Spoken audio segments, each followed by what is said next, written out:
Today we are going to prepare seed crackers. They are crackers that do not contain any type of flour or yeast. They are high in fiber and protein.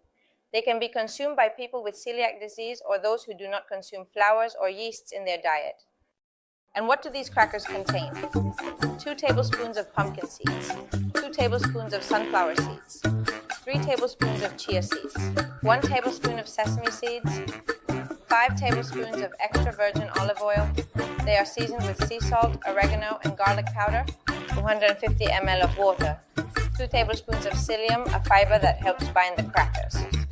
The first thing we are going to do is mix all the ingredients. First the dry ones and then the liquids. We are going to add the sunflower seeds and the pumpkin seeds. We combine everything in a bowl. Psyllium is a fiber. It will help bind the dough, such as when we don't add egg or any type of yeast, we need something that will create that consistency, and psyllium will provide it, along with sesame seeds, which also have a lot of calcium. This recipe is rich in calcium, magnesium, and iron because it contains many minerals. Chia seeds. Let's not forget that chia must always be consumed well hydrated. Now we are going to hydrate it with water and oil. We should never consume it raw like this, because it is so fibrous that we won't digest it. Now we are going to add the spices. Here goes the oregano, sea salt, and garlic powder. Essential for adding flavor. You can also add freshly ground pepper if you like. We need to add a little fat from the oil to make it smoother. And the flavor of olive oil is also essential. And to this mixture we have right now of seeds, as you can see. We are going to add the water. The water will hydrate this mass of seeds well and will create the consistency we need to make the crackers later.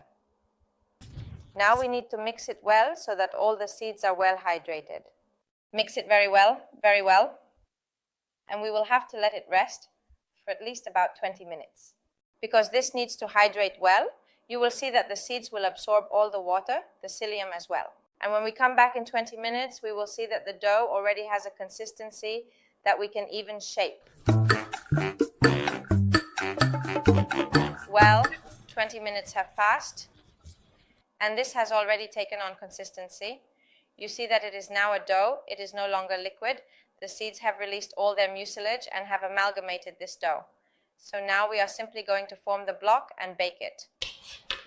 We need to take the baking tray, of course. The oven must be preheated to 180 degrees so that when we put the dough in, it is already hot.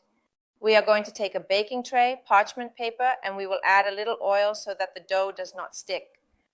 We are going to spread the oil well. The entire paper must be well coated with oil. Very well. We have this ready, and now we are going to add the seed dough. You see how it has already formed a complete block. What we are going to do is flatten it because we need to make a square, a rectangle, so that the seeds are well distributed.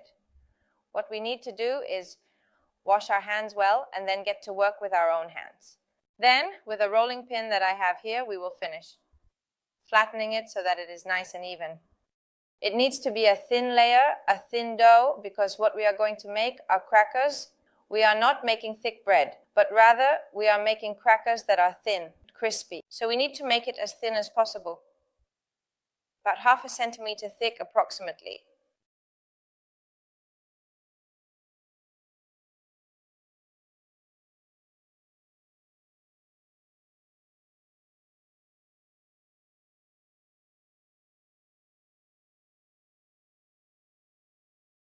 Well, now we are going to put it in the preheated oven at 180 degrees.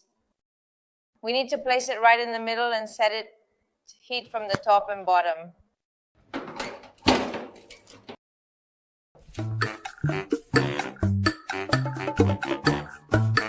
"20 minutes have passed, so let's take it out. This smells delicious. It's nicely toasted now. I watched it the whole time so it wouldn't burn, and it turned out perfect. Now we need to let it cool a bit, about 10 to 15 minutes before cutting it, so that the dough becomes completely dry and crunchy, and then we will cut it. We can cut it to the size we want. Keep in mind that these are rolls that will last quite a while. They can easily last 10 days to a week because they don't contain anything that will spoil, just seeds. This is ideal, for example, for breakfast. It's very energizing. It's also very good for those who exercise to have it after sports because of the amount of protein it contains. Chia is a seed that has a lot of protein. It also has a lot of omega-3, which contains healthy fats. As I mentioned, for all those people who don't consume many flours, there are some diets that sometimes recommend avoiding flours, or when we can't have gluten, or simply because we want a snack that is very filling. Sometimes breads don't fill us up as much, but this, due to the amount of fiber it has, will fill us up a lot. Well, we have it now. You see how it turns out? Completely crunchy. It smells very good. It smells like oregano. It smells like garlic. We can add a lot of spices. We can even make it with sun-dried tomatoes, thyme, parsley, whatever we like, with curry, and we make some curry crackers. But here we have some crunchy crackers that are delicious.